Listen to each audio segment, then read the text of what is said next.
it's hard to think of a human rights that is not potentially impacted by the unequal distribution and the lack of support of unpaid care work.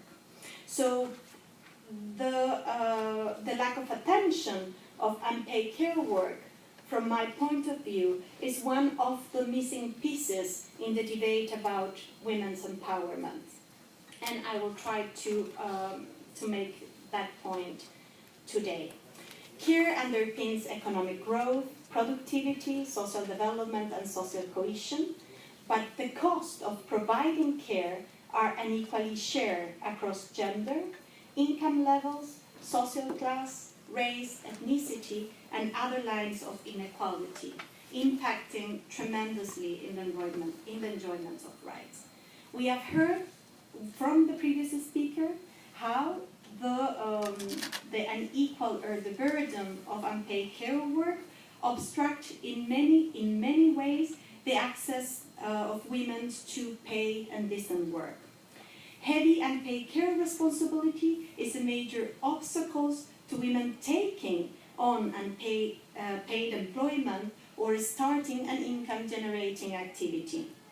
For example, a study in Latin America and the Caribbean show that over half of women aged between 20 and 24 do not seek work outside the home because they are performing unpaid care work.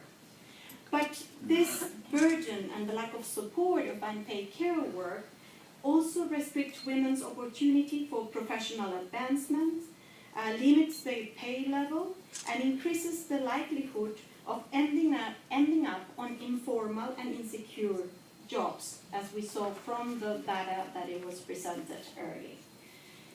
Girls' right to education, it's also at stake, limiting the chances of girls from a very early age. In the most extreme cases, girls are pulled out of a school to help with the housework and to care for younger children and other family members. But more often, girls' chances to achieve equally in education are constrained because their domestic responsibilities leave them little time to study, networking, or even for leisure or extracurricular activities. Without equal educational opportunities, women and girls are even less able to access well-paid, decent jobs that could enable them to lift themselves out of poverty.